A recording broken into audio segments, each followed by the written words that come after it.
Hello, hello. My name is Leslie. I'm the NSHSS Member Engagement Manager. And so while we wait for everyone to join us, I just thought we'd start with some icebreakers. Tell us in the chat where you're from, where you're joining us today. Thank you for joining us at lunchtime for our Lunch and Learn series. We have Helena Coloma as our speaker today, and I'll introduce her in just a second. But put it in the chat where you're from. How are things going in your part of the world?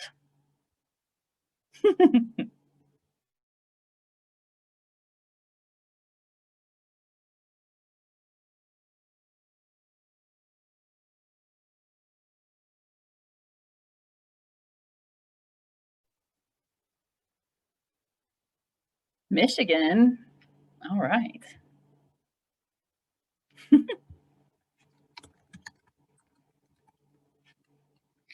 Oh my gosh, there's a tornado coming, Erica. Be careful. I know where Carrie is. I used to live not. Nice.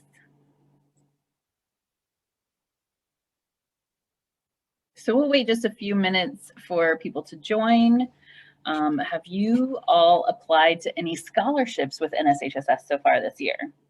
I mean, sorry, how many? How many scholarships have you applied to? Oh, yay, we have our proud parent on.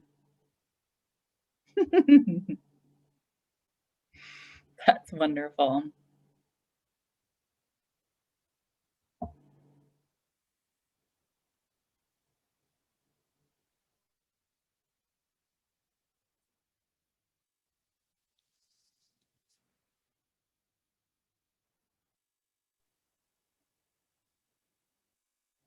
Sorry, my notifications.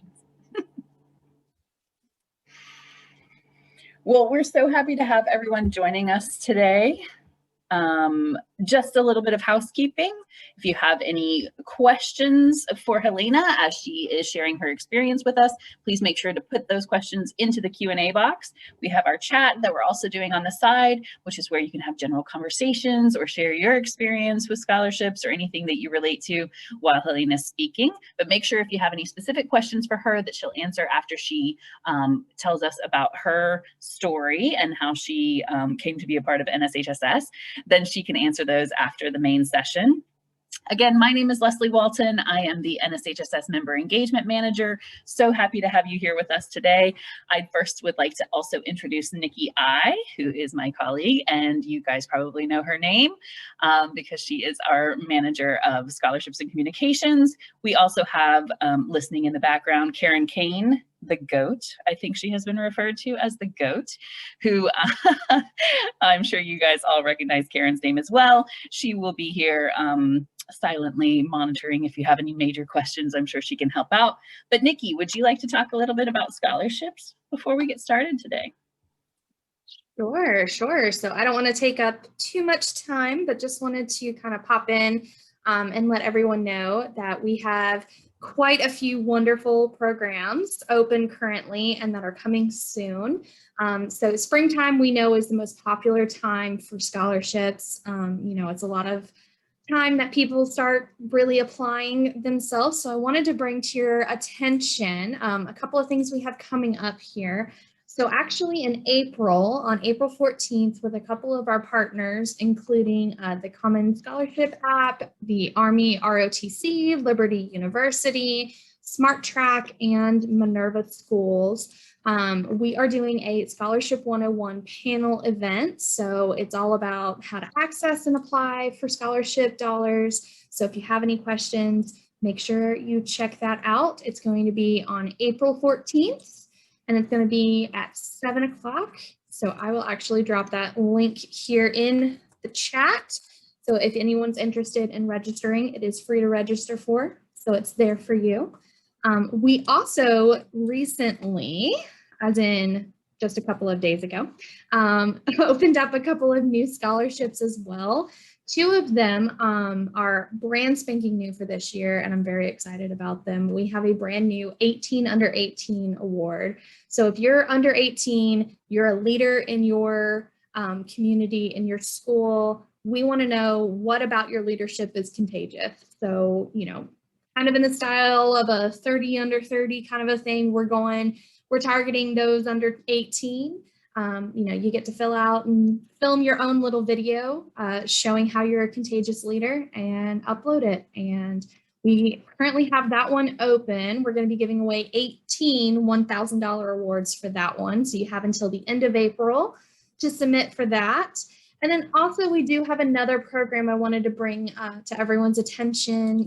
Mental health has been a hot button topic, especially with the pandemic. We know it's been difficult to balance everything.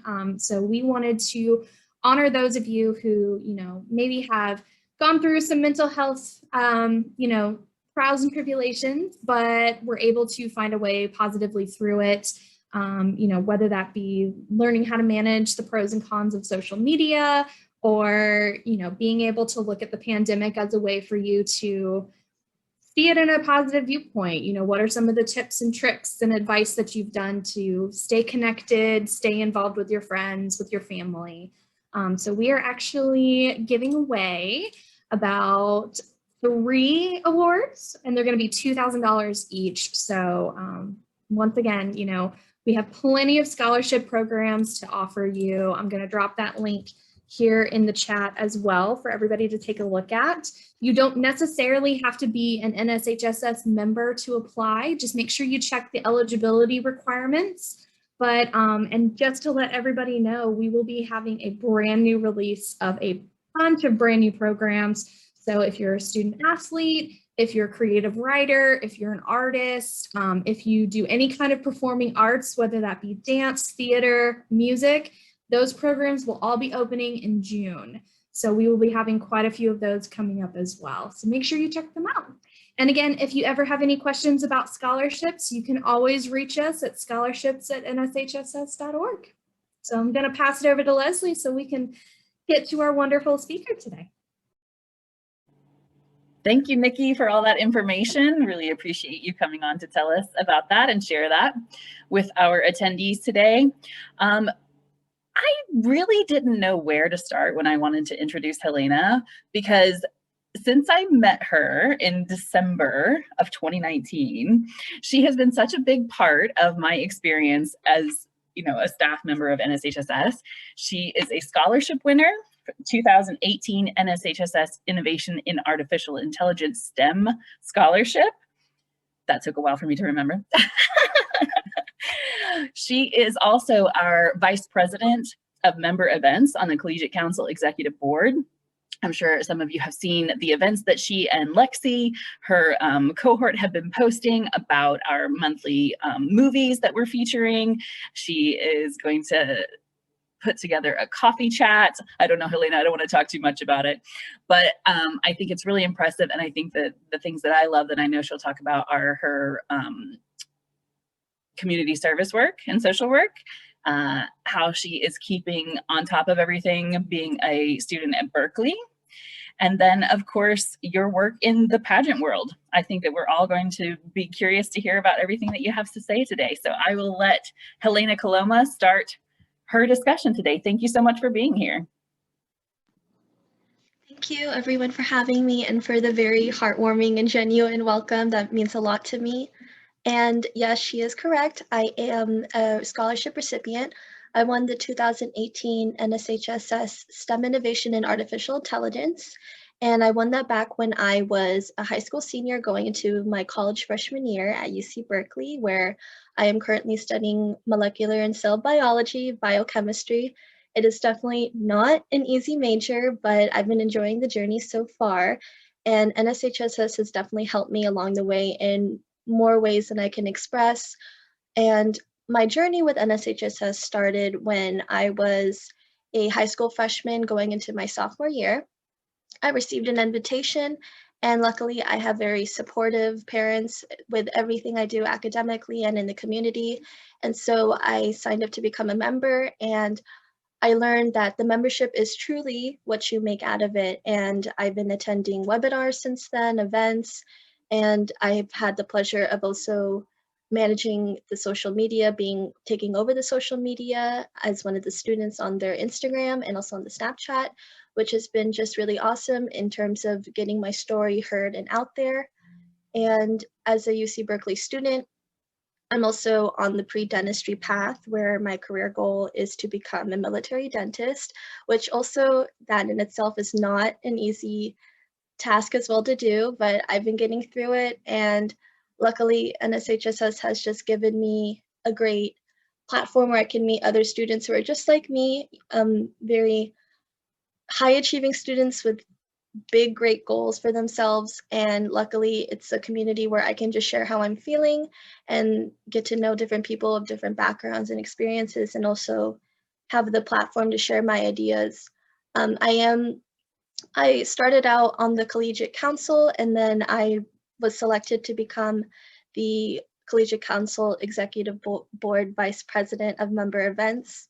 And I've loved my position so far. I've been able to incorporate any ideas I have randomly on my head on how to engage members. And I feel that comes from my experiences both in high school and now in college, from being so involved in the community. And I'm going to move on to talk about the scholarship that I was awarded. So I won the STEM Innovation in Artificial Intelligence Scholarship, which means I basically wrote a scholarship application about my involvement in STEM, and given my major and my career goal, that wasn't too hard to do. And that's what's something so great about these scholarships is as soon as you become a member, you have lifelong benefits. And that's something I found out right away. That's why it's always important to always look through the scholarships and, not only apply for what interests you, but also what you feel that you're qualified for as well. And I did not think I would get it given how grand the community is here, how many students there are, but I did, and I was very honored, and I was so surprised too when I got it. My parents were so happy for me as well too. And I wrote about how in high school, I was the first female member of this robotics club known as Sea Perch. And Sea Perch was a competition sponsored by the Navy Department, by the US Navy. And the competition entailed us making an underwater ROV. And it was just a great experience because not only did I get to have the hands-on with engineering and making it, I also single-handedly wrote and presented the engineering journal. And I feel like I was given the task because I was the only girl at the time, which I did not mind. And I remember the guys telling me, you have the best handwriting, so maybe it's best that you present this one. And I said, okay, if you want to give me this task, I know I'm brand new, I'll make sure I do the best with it I can. And it just so happened at that competition, at the regional competition, my engineering journal took third place, which ended up bringing our team onto third place as well too. And we qualified for nationals, and I was able to travel to Georgia for nationals, which was a great experience as well too. And we did pretty great there as well. And it was just that memory will always be so dear to me because I was able to get other girls to join as well too. And whenever they discuss now, I hear about in my high school, when they discuss the club, my name's always mentioned how I was the first female member. And that's something great where I didn't realize that something small, like a small act I did, could just have like a meaningful impact. And I really enjoyed that.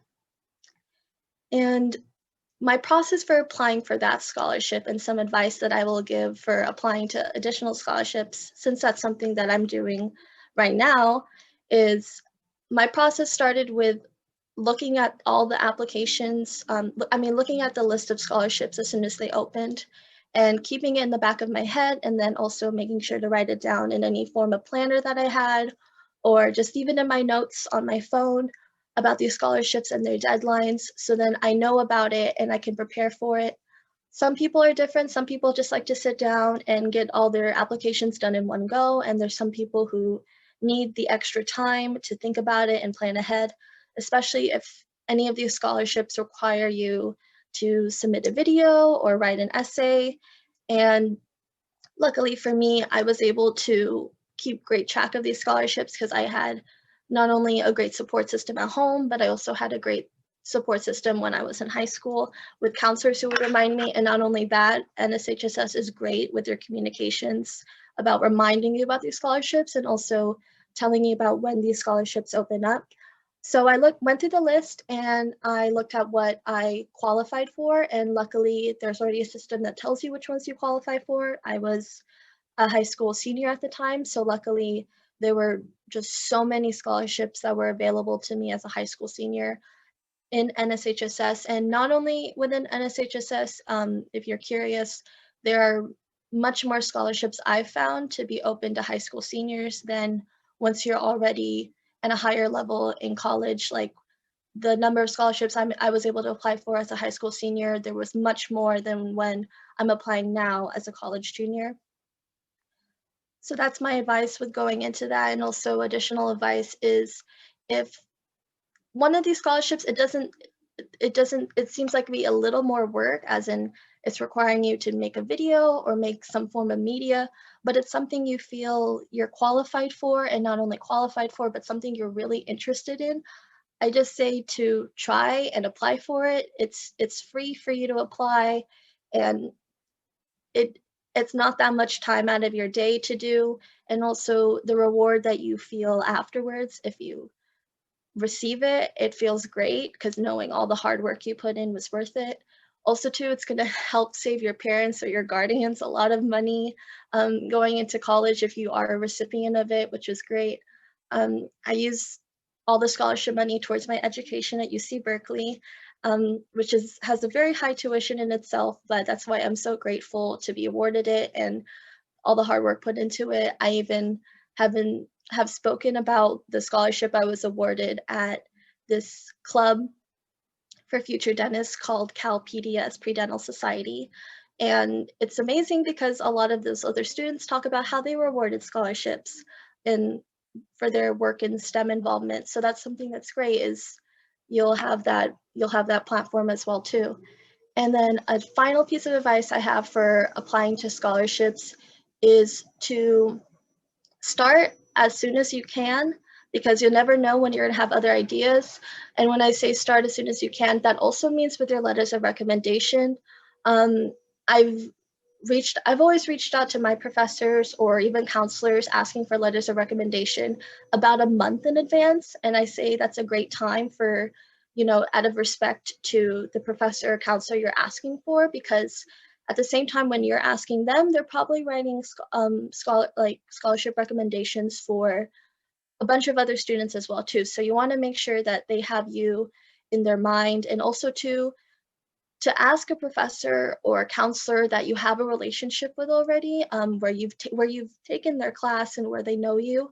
But if you're a student where you don't have that kind of relationship, you're not able to with a counselor or a professor, you can just reach out to them via email. It's always best in person, but given our situation with the pandemic, it's not always possible. So you can reach out to them via email and ask them, oh, when are you available for me to meet with you one-on-one, either through virtually or in person, where I can talk to you about why I feel I qualify for this scholarship and what I'm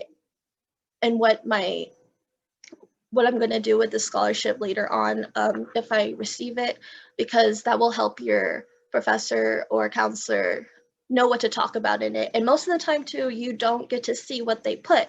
So you want to make sure you make a very good impression upon them as well too.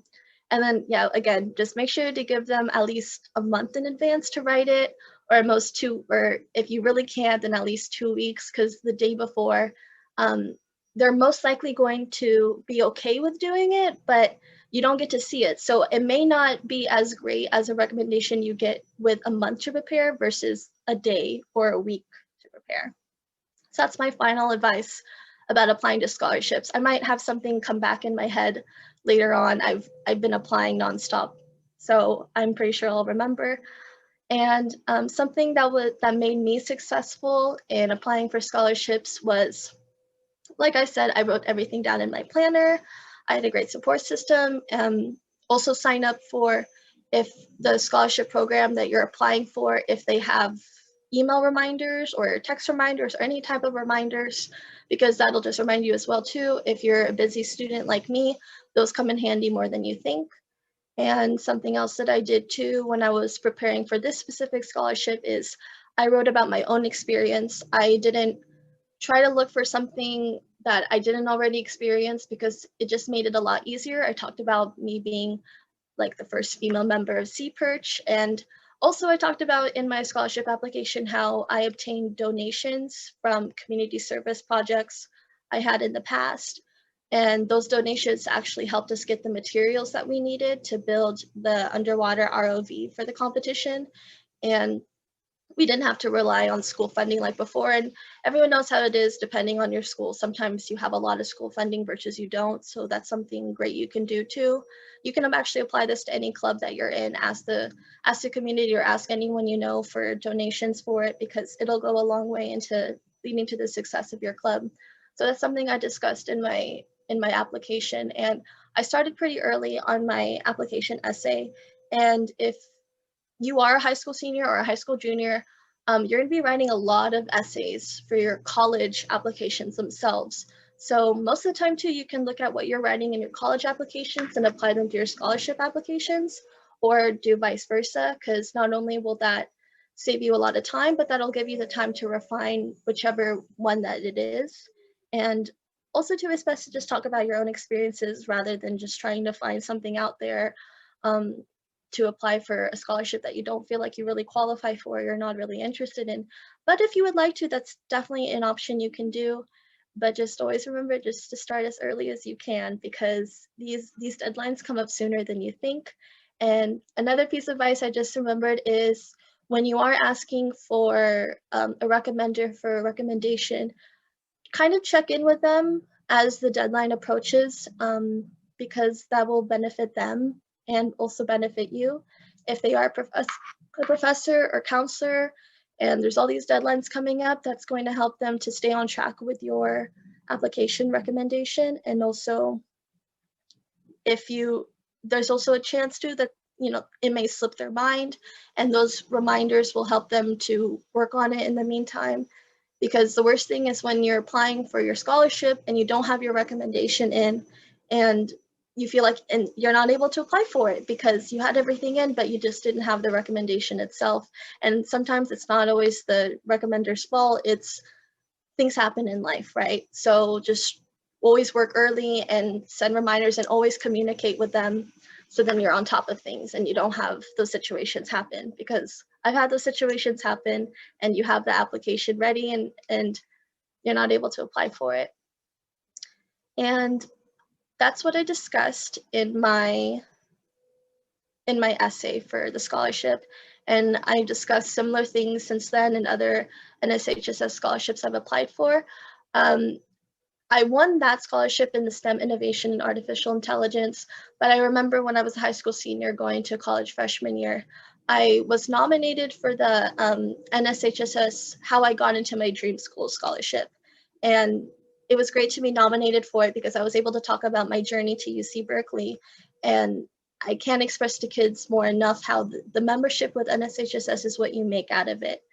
I signed up for events, signed up for webinars, and they were great because I had free lifelong benefits to them. And that's what I always expressed to them. And that's what I told in my How I Got Into My Dream School scholarship, because at the time I did already receive the other scholarship. So I was able to talk about that as well in my other one. That's something great you can talk about in your scholarship and also college applications, is how you're growing over time and like you're making accomplishments almost every single day. So you can always talk about it and apply it, because you're applying, so they want to get to know you, get to know the real you. So, don't be afraid to boast about yourself, because that's the whole point of this. And so far, since I've been able to use that scholarship towards my education at UC Berkeley, I've been, of course, like what I said, I'm taking a very difficult major, very difficult career path, but some things I've been doing since then and during the time when I was applying to, that I use to talk about in my applications for both college and scholarship is my work in pageantry, community service, and also my platform. So I'll talk about it in that order. So I was a survivor of sexual assault back in high school. And I unfortunately had another experience also in college. And so I understood I needed to find a way to bring myself out of it because I realized I wasn't getting the resources I needed from these schools, um, on how to recover and get back to the person that I was. And it wasn't, I know it's not the school's fault. It's really just the people who did this to me. It's for, choosing to. But I was able to get myself out of it by starting this platform where I want to advocate for education in schools to prevent sexual assault and to also detect signs of it. Because once I started sharing my story at these schools, it was just amazing to me how many other young men and women also encountered things like this, but they were too afraid to talk about it because this is a topic and a stigma where you feel as a victim that you are the one to blame for it, when that's not always the case, and that's never the case, right? So that's something I've been able to talk about, and also gratefully use NSHSS as a platform to talk about it as well too. A very welcoming community, and that's been my platform since then. Of course, obviously, I'd like to completely end any forms of sexual assault, but that's going to be a long journey to do, and just sharing one story or providing support, as in just providing any form of counseling afterwards, just could be very beneficial for someone who's a survivor. And I've been able to talk about that when I was a pageant winner. So I started competing in pageants when I was 16 years old, and of course, at the time, there weren't many girls that looked like me. I'm Filipina and Hispanic, and I'm very short, I'm petite. So you don't see many girls like me in the pageant world, but I wanted to break out into it because I felt like I needed a voice, and I felt like I needed to be heard, because after going through that, after, surviving through the ordeal, I needed to get myself back up there. I needed to rebuild my confidence. And I was able to find that through doing pageants, and I ended up, falling in love with it, and I ended up, developing a knack for it and a talent for it. It felt like it came very easy out of me, and I had a confidence that I never knew I even had. I never knew, oh, I could walk this way. I never knew I could fix myself up this way, or learn how to do these things. And it definitely, being involved in pageants has definitely helped me with my people and my one-on-one interactions with people. The pageant world is definitely not always what it seems to be. It's definitely a community of, young women and men who also just want a platform to be heard. I was not the only girl involved in there where they've survived sexual assault, or even they were still going through it, and pageants were their only way of communicating and seeing people while they were still going through it, and it was the only source of something else they can do in life. And so when I started when I was 16, I started out in my city of Tracy, then I moved on to San Joaquin County, and then I eventually won my first state title as Miss California Teen. And it was just an amazing experience because I was crowned in Hollywood, of LA, of course, but in Hollywood, where dreams come true. And it was just a memorable experience. And also at that pageant, I was also awarded with Miss Congeniality, which, if you're not aware what that is, it's an award that all the other girls or males, whichever pageant it is, all the participants vote for which participant they felt exuded the most friendliness and was the most generous, and who they felt should win the title. And that was something really meaningful to me, that not only did I walk away with Miss Congeniality, but I walked away with the title. And I'm still friends with those girls up to this day. My first runner-ups and second runner-ups, we still talk all the time. And it's just been an amazing experience since then. And since I was crowned Miss California Teen back when I was a minor, since then, when I turned 18, I competed and won the Miss Michigan title. And that was a great experience too, because I didn't think I would win as a Miss. Of course, as a teen, I was like, maybe I have a little bit more of a chance because I'm petite and I feel like my short height can get away with it. And it was just great to win it as a Miss, and being able to see and have little girls come up to me who say, oh, you look like me. And that's something great to hear, is that, yeah, I look like you. And, you know, regardless of how you feel about the way you look, that shouldn't stop you from doing what you believe you can do. And it shouldn't stop you and from doing anything that anyone tells you you can't do. So that's been my experience in the pageant world, and I've stopped since then because school has become very hard. So I've stopped since then. And now I'll talk about my community service. So I talked about my community service when I was applying for scholarships, and also when I was applying for college. Like I said, these applications are the best way for you to, you know, boast and talk about your accomplishments. Because if you accomplish something, you shouldn't be embarrassed by it, but of course, but feel humbled by it. So I'll talk about two memorable community service projects that I did. So one being, I worked as the head student liaison when I was 16 between Kaiser Permanente and Habitat for Humanity in the area that I was going to high school in. And basically I worked with them and recruited about 75 student volunteers to help build houses and clean lots where old houses were, for a whole workday. And it was a great experience because I was able to help all these students who were in my class and in the younger classes get community service hours that they needed. And also I was just able to feel fulfilled at the end because I felt like I was able to help just by recruiting, and of course actually helping out at the work site on the workday. And it just felt great to take a community service event that I had in mind and make it into something bigger. Thanks to the help of social media, I was able to get all these volunteers. And another community service event I did was on the day before Thanksgiving, when I was a couple years ago.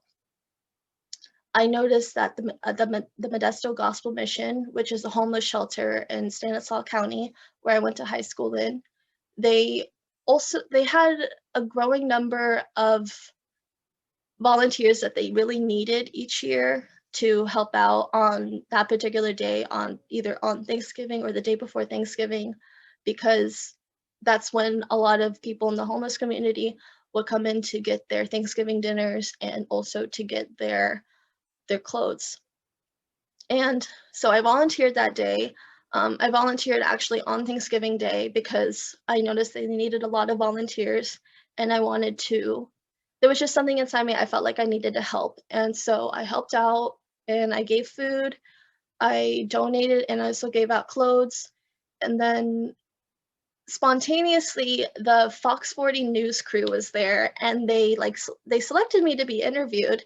And I was surprised and I was taken aback, but I agreed to do it, and agreed to do it to represent both my high school in a positive manner, and also to talk about the event in a positive manner as well too, because this event was always stigmatized among a lot of people, that it's not safe to help out there. But it was fine. There were families, I noticed families and people around my age and just like me who just needed some place to eat, who needed something to eat, and they needed clothes, and they wanted to do something for the holidays, but they just didn't have the resources to do so. And I did the interview, and I'm pretty sure you can find it somewhere online. It's somewhere out there, but I think I was about 17 or 18 at the time. And I was really nervous, but I wanted to take the opportunity to talk about something bigger than myself. So that was amazing. And that's something I also wanted to share too is if an opportunity strikes, don't be afraid to take it. Like when you have your NSHSS membership, don't be afraid to take it and utilize it, because you never know how many more doors you can open for yourself. And finally, I'll end with talking about my platform. My platform is very special to me, to advocate for education in schools, of course. And everyone's wondering what are some things I can do, is if you notice someone is a survivor or a victim, just be there to listen to them, and also to provide any kind of resources that you feel that you can provide, such as just, of course, listening to them and pointing them in the right direction of these nonprofit organizations who will provide the counseling and sometimes even the legal help that they need towards it. And also to just start by not being afraid to talk about it in your own school. Since my platform is specifically targeted towards schools, don't be afraid to talk about it in your school, because it's still something that goes on. And the thing is with any kind of worldly topic is if you don't talk about it, then no one's going to talk about it, right? So that's something that's very important. And my pageant work, my community service, and my platform are all things I've incorporated and make me who I am. And not only that, but it's things that have shaped me on my academic journey at UC Berkeley, which is, of course, very known for its activism. So that's been a great place to talk about any sort of activism work I want to do. And I am just forever grateful to NSHSS for not only inviting me for the membership, but for providing me for all these resources, and more importantly, for the scholarship that's going towards my education. And I'm always going to remember this. So that's my talk. Thank you so much, Helena. I'm not sure if I can get through this without having emotion in my voice. That was an incredible story. Thank you for sharing. I think, the things that stood out for me before we get to some of the questions is I really like what you said, that people should update their accomplishments. They should be proud of the things that they're doing so they can brag about themselves. How do you balance that, bragging about yourself with remaining humble, like you were saying? Thank you for the question. So I always felt especially when I was doing pageants, I felt like I couldn't talk about it in any of the schools I was in, because I didn't want to receive any backlash, because usually pageants receive a lot of backlash and there's a lot of stigmas about the girls that are involved in it. So at the time, I didn't feel like I could talk about it, and I felt bad for wanting to talk about it, and I treated it as bragging. But really, people accomplish great things every day, and there's people that we look up to because they discuss the things that they've accomplished. And as long as you take the things that you've accomplished and your achievements in a humbling way, you're going to receive a lot of positive feedback for it, and of course use your accomplishments to serve the greater good, because it's always better to serve others rather than always being focused on yourself. So that's something that I've done to be humbled and stay humbled by it. I never felt like I was better than anyone, never felt like I was superior. I've always just been so lucky and feel so grateful for the things I've been given and the things I've been able to do. And that's something great when you talk about your accomplishments, is don't be afraid also to acknowledge the people or the things that have helped you on the way over there. Because everyone has a story to tell, and it's okay, and it should be more encouraged to talk about your story. Yeah, thank you so much. Just a reminder to everyone, if you have a question for Helena, go ahead and put it either in the chat or in the Q&A box so she can answer those questions for you. Just so inspired by all the work that you've done. And it's no surprise to me that Fox 40 wanted to single you out for an interview. I think they picked the right person. But I will be looking for that later. I'm going to see if I can find that interview. It's probably up there. Probably one of my parents put it up. You know how proud parents are. So it's probably somewhere.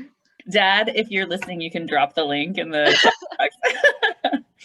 box. So just quickly too, I have so many questions myself, but I want to make sure that anybody else that has a question can answer.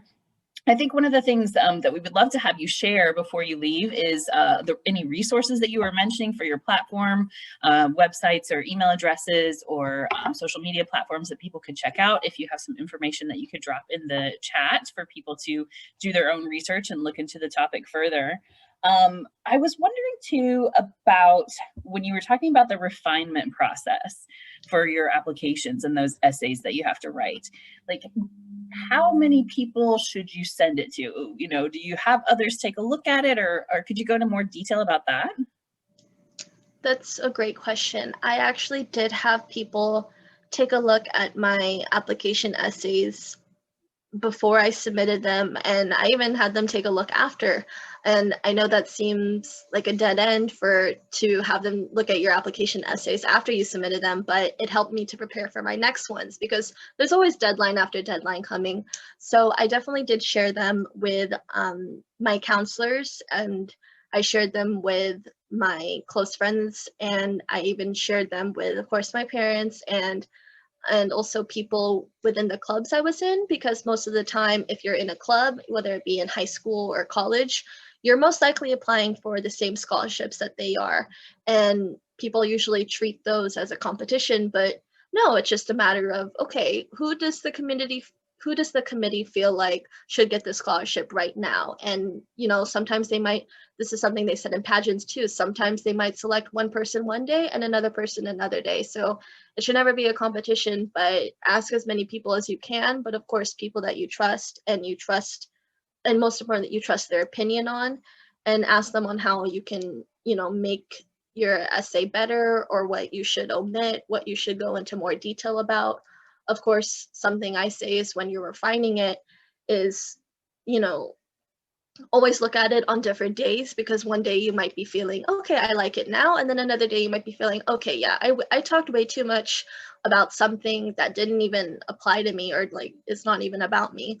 I remember I was with my position in NSHSS, I'm always mentoring kids. I have them reach out to me via email or on any other social media platform asking me to take a look at their essays. And something I always tell them to do, and something I notice, is talk less about, let's just say, for instance, what baseball is, and talk about how baseball has impacted your life, and how you've used baseball since then to help you, rather than talking about things that the committee or anyone reading would already know, or that they could look up. Like laptop. Yeah, no, that's great advice. I like the part about looking at it on different days. I agree. You go back. I think so many of us will reread like something we posted on social media. Yeah. Did I get my point across? Okay. Yeah, I think the last question for me is just a little bit about what it was like for you being the first female in C-Perch. I mean, I know it's such an accomplishment, but do you feel that that's influenced your platforms, or the way that you approach these scholarship applications, or your time at Berkeley?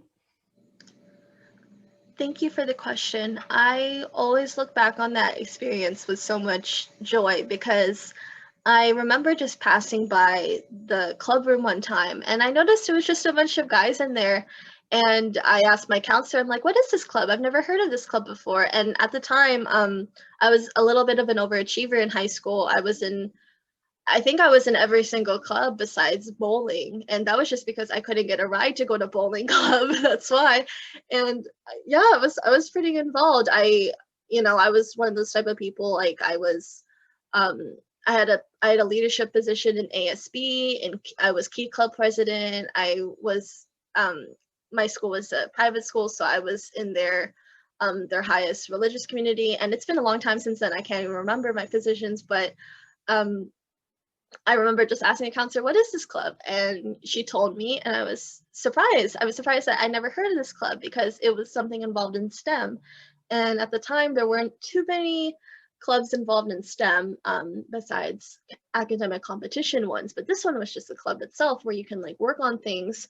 And it just so happened there was a competition that they had for it, like C-Perch competition. So I joined, and of course, my classmates were very welcoming, but of course they already had their own system, and I understood that they had their own routine, and and they were telling me, okay, well, we can give you the engineering journal to do because that's something none of us want to do. And most people would take it as an offense, but I treat it as like, oh, I'll take it because I don't mind writing. And also they told me too I had better handwriting, and I said, okay, I'll take this, and then I'll try to make the most of it because I wanted to make a good impression on them because I was walking into their club that they already had. And I should have mentioned this before. This was like already this was like towards the beginning of the school year, but not really. So they already had their own system in place. And so I took the engineering journal, and I would watch them and I would work with them and I would help build everything. And of course I was getting donations at the time too. So I was also writing everything they were doing. And looking back, I think I was the mom of the group because I would always bring snacks, and I would ask them, okay, maybe it's time to take a break. So I felt like they kind of needed me in there too to kind of be the mom of the group. So that was something fun. And after a while, I encouraged my friends to join, and it was just a great experience because a lot of people didn't even know too that they didn't know that, oh, you're in the club. I thought it was only for guys. I was like, no, it doesn't say that it's all guys. And I'm like, well, even if it's all guys, why can't I join? What is there that I can't bring to the table as well too? So um that was a really good experience when just being the first female member there. And yes, it's definitely something I talk about more so in the STEM community that I'm in because I feel like they'll understand it a little more. I feel like, especially in the classes I'm in, I thought I was the only female member to join my club. There's a bunch of other girls who were the first female member to join their clubs as well too, and sometimes it was even guys joining the all girls STEM club too at the time. And it's just something nice you can talk about. And not only that too, that's something to apply for in your college and scholarship applications is talk about what makes you stand out, what you feel makes you unique. And I felt like that was something that made me unique. And of course, going to college, I was humbled by the fact that I was not the only one, but at the time it worked out in my favor because I was able to talk about being the first female member, and not only the first one, but a very, very beneficial member as well too, by getting donations and by getting third place in the engineering journal and bringing the snacks, of course. So that's something you can always apply to your life, and with any kind of application or position you're trying to go for, is talk about what makes you unique and talk about what makes you qualified most for it. And that's something that I've definitely been able to apply in my journey at UC Berkeley. Wonderful. Well, we just have a few minutes here, but I think, a pioneer is a pioneer regardless of the scale. So you were first in your club, and you were breaking ground during the pageant. So I think that you have a lot more accomplishments that you'll be bragging about in the future. And we're so pleased to have you as part of the NSHSS Collegiate Council. I know personally, it's a privilege and a joy to get to work with you all the time. All of the ideas that you bring to the table, looking forward to everything that we've got coming up in the future. Just before we close out, I've got a few announcements, but Helena, do you have any final words or closing remarks? Thank you. I guess my last remark would be I'm going to reiterate on this again. Don't be afraid to talk about things that you've achieved, or things that you feel need to be talked about even more, because you never know the impact that you're going to make on someone else's life, and you never know, it might even improve and better your own well-being and how you feel about yourself as well too. Like, I know I talk about my achievements and my work in pageantry and community service, and it may seem like I'm always confident all the time, but no, that's not always the case too. You never know how someone else is feeling, but that's why it's always important to that's my final word, just be nice to everyone, and you never know what someone's going through.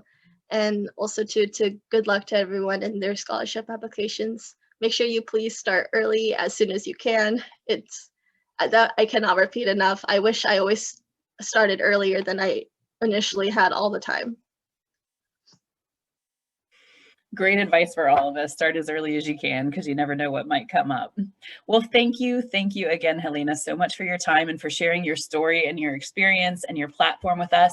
Don't forget, if you have any links that you'd like to drop in the chat for everyone, please do that now. I would also like to remind all of our attendees that we have our College and Career Fest coming up on Saturday from 1 to 5 p.m. This is a virtual event that is free and open to the public. I'm going to drop the link to that in the chat, so make sure to attend and share it with your community on social media. We're just so proud of our members here at NSHSS, and we're just grateful to have the opportunity to connect our scholarship winners with members so that they can hear more about the experience and the impact that winning an NSHSS scholarship can have on your education. Thank you again to Helena for being here. It's always wonderful to speak with you and to hear about what you have going on. Thank you to Nikki and Karen. Don't forget to sign up for that scholarship panel that we have going on in April and take a look at those scholarships that Nikki mentioned. Yeah, I think that's it for us today. Thank you for joining us at lunchtime. Don't forget that this is a monthly series sponsored by the NSHSS Collegiate Council. We have another Lunch and Learn coming up on Thursday, April 15th for Sustainability Month. So if you guys have anything going on for Earth Month and would like to be a part of that, you can check out our sustainability resource page that is also featured on the website. You can email Helena and the rest of the executive board. Their email addresses are available on the Collegiate Council page on the NSHSS website. And I look forward to seeing you all of you in the future. Thank you so much for being here.